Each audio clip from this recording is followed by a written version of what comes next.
Welcome, parents and families. My name is Colin McGlashan. I'm the Director of Public Affairs here at the Grossmont Union High School District. Thank you for joining us for this community question and answer session with Superintendent Teresa Kemper about the Grossmont Union High School District's decision to move to Level 3 of our reopening plan beginning the week of March 1st, 2021. We received over 3,000 questions, comments, and ratings from members of the community. Obviously, we won't be able to get to every single one of those questions and comments in the time that we have, but we've done our best to get to all of the major themes of your questions about our reopening plan that, again, begins on March 1st, 2021. If we didn't cover your question or the issue that you wanted to address, in the link or in the email that you received this video, there will also be a link to a form where you can submit your question, and we'll do our best to get back to you just as soon as we can. Now, to begin, Superintendent Kemper has a brief presentation that will cover what Level 3 of our reopening plan looks like and what we can expect with some of the major themes of this next phase of our reopening plan. Superintendent Kemper, it's great to be with you. Thank you, Colin. We'd love to hear your presentation. All right, let's go through the slides then. Reopening plan, community questions and answers. Let's start at the beginning. Level 3 begins the week of March 1st. What does that mean for you? If you take a look at all the high schools, Level 3 applies to all of our high schools. Now, we're currently at Level 2. At Level 2, students attend in-person instruction 1 day per week, and that is up to 25% of the students might be on campus at a time. Level 3 begins the week of March 1st, 2021. That means students will now be able to attend in-person instruction 2 days a week, and we will have up to 50% of our students on campus at a time. You may, however, still request full-time distance learning for your student. Some of you ask, why are we moving to Level 3? We have found that students of all backgrounds are suffering at this point in time. And we've demonstrated by experience that in-person school can happen safely because we have been doing it since September. How will we keep students safe at Level 3? Face coverings will still be required of all students and staff. We will continue to reinforce hand washing and provide hand sanitizer throughout our campuses. And we do daily temperature checks for staff and students. We will continue to do that every day. We will also continue to manage hallways and offices to make sure we have physical distancing. What does that mean for transportation, you might ask? We will continue to require face coverings for all. Buses will continue to be loaded from back to front and disinfected after every run. Only 1 student per seat will be allowed on the buses. We will continue to make hand sanitizer available at the bus door for students and staff. Drivers and bus attendants will continue to be provided with appropriate protective gear. What does it mean for food services? Each school site determines its food distribution system. When possible, lunch boundaries will be designed to maximize physical distancing. Schools will help ensure students take meals at the end of the school day. Sites will continue to provide drive-up meal distribution for students who are not on campus. Staff will continue to adhere to all public health guidance. What does this mean for athletics? The move to Level 3 does not impact athletics. We must still adhere to state and county public health guidance as well as CIF guidelines.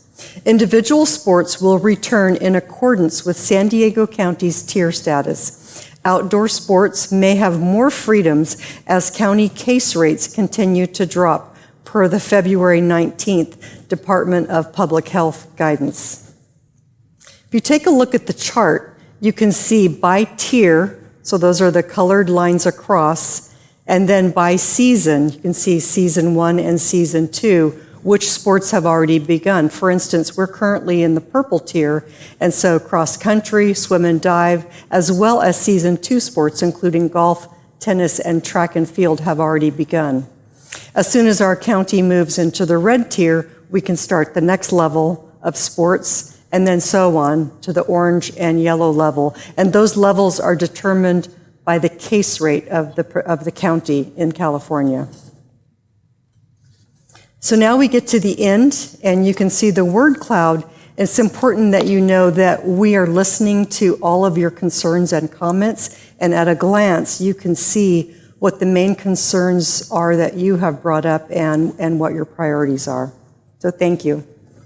Well, thank you so much, Superintendent Kemper. We should get right to the questions, and obviously you saw on that word cloud that interaction with teachers was a big issue that we were hearing about from members of our community. We had many families ask that their in-person school days maximize the amount of actual instruction with their teachers as possible.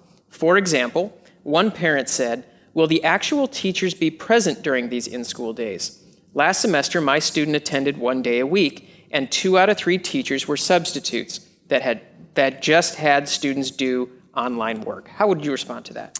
I would say we can expect the majority of our students to be back in classes doing in-person instruction, but we recognize these are challenging times for everyone, and we do have instances where teachers have accommodations due to their own or their family's health concerns, and so in those cases there will be a substitute, but by far most teachers will be back doing their own in-person instruction.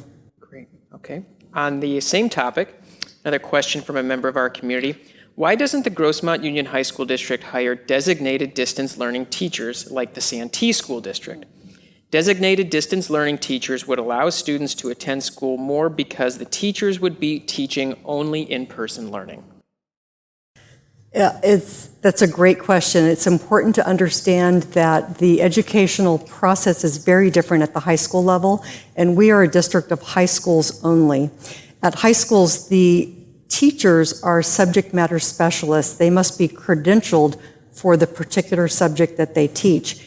And high school students take a variety of subjects. They might have chemistry and history and English and PE. So each teacher needs to be credentialed for all of those different subjects. So from the beginning, we created a plan whereby teachers would do in-person instruction as well as distance learning. So that one teacher of that subject is responsible for both modes of instruction. We don't have the resources to provide a completely separate high school with all of those special subjects represented. So that would be wonderful, but at this time, that's not the opportunity that we have. And it's been our goal to get everyone back in in-person instruction and not be so divided. But we are actually looking into the option to do some distance learning only programs in the district next year, because we found some students really like this model. So we're currently looking into that. Great, okay. Another question on interaction. In a normal quarter system, students get 8 hours of instruction per class in a week. Presently, it's 3 hours of instruction per class if lucky. Will the instructional time actually increase, or is it only physically having students at school more hours? The instructional time has actually not changed. By state guidelines, we can combine live in-person instruction with online assignments. And so you have to look at the combination. So most 9th and 10th grade students have 7 hours of instruction, and 11th and 12th graders 10 hours. What will change is the extra, students will get 1 extra hour of live instruction a week, and so that asynchronous or that online instruction will decrease by that 1 hour a week. Teachers should have posted calendars where you can see for each teacher what the number of hours of each is and what the expectation is, which day of the week and when the time is set for each of those. Great, okay. So just a reminder, all these questions came in from members of our community, and the next topic that we'd like to address are extracurriculars. We heard a lot from parents about extracurriculars. The question from a community member was, students should also be allowed back to all their extracurricular activities, sports, arts, ASB, dances, and social activities. These activities are important to mental health and confidence. How would you respond? I completely agree, the importance of the extracurricular activities. When you ask students what they miss about high school, it's all of the social interaction. It's, of course, they miss the interaction in the classroom with their teachers about the subject, but they also miss seeing friends in the hallways and being able to participate in sports and the extracurricular activities. And so as soon as we are able to bring back activities per the public health guidelines, we are doing so. Like right now, students can do more outdoors, but we're limited to what they can do indoors. So for instance, you won't see us doing dances inside the gym, but we're looking for opportunities to get students involved in outdoors. And some ASBs are being very creative, some of the activities they're doing with students, which is very encouraging. Okay. Parents were concerned about the amount of support their students are getting. So here's a question about student support. Regardless of what level we're at, how will you increase support for students to complete work and learn? So one thing we have learned from the beginning is that we needed to increase support, and we have done so. So you'll see teachers reaching out to students who are distance learning only, reaching out to them after hours. We have provided many additional opportunities for students to get extra help through tutorials with teachers as well as with counselors. And we have found that students need more opportunities for credit recovery and grade repair. So if they failed a class or got a D in the class, they have the opportunity to meet with a teacher to repair that grade. And so we've seen an increase in before and after school opportunities. Saturday schools, one school even offered a winter session. And looking forward to summer school, most schools are planning on doing a double session to require more opportunities for students. Another question on school support. This school year has been tough, and not all teachers have been understanding about that. I don't think there should be late penalties on work turned in the same week as assigned. Teachers need to give students and families a little grace. I completely understand. Extending grace toward everyone has been important. That was another thing that we learned. Students are struggling, families are struggling, and teachers are struggling to work in this environment. It's something they've never done before. I mentioned before what our learning from the first semester of distance learning, and one of the important takeaways for us is that students need support. There wasn't a penalty if their grades went down, and unfortunately, many very good students stopped trying because it didn't matter. And students have told us, we frequently send out surveys to teachers as well as students, and what students tell us is they need structure. If we don't provide structure, they stay up all night, they sleep in. If they don't have to attend a Zoom, they don't. If they don't have to turn their cameras on, they don't. They'll cut corners, and we know they need our help to not do that. And so we teach, it's up to every teacher to find measures to hold students accountable for their work. And when they are held accountable, they will engage, and when they engage, they will learn, and that's the end goal for all of us. Another question from a member of our community. My concern is that my student is in his last year of high school and needs more help. That help they give him will improve his credits and get him ready for college. Well, we are offering more support. If you're not sure what that support is, please check with your school's counselors. Your student has a counselor, reach out to them. Look at the school's webpage. Every counseling department has a webpage. Counselors are trying really hard to reach out to your students, just like teachers are. And so make sure everyone is reading the emails, looking at what the school is, because the schools are pushing things out. So look at what's being sent out to you. I look at school social media pages, and on Twitter, on Facebook, on Instagram, I see lots of posts from counseling departments getting information about the financial aid deadlines, about college applications, about checking in for support, about engagement and attendance. So please check those, because the school is trying really hard to reach out to you and make sure you get the information you need. Great. Well, these certainly are unprecedented times.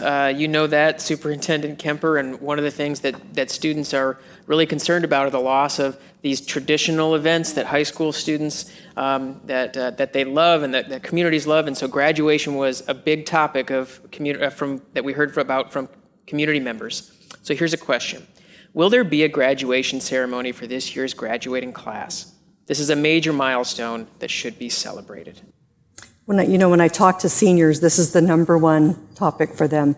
They want a graduation. This year seniors have really missed out on a lot of the traditional activities. They've participated in some of these in a very different way, but graduation is that thing they want before they leave high school. With the current health conditions, we're able to distance students on the field. And I know principals are working on various scenarios depending on health conditions.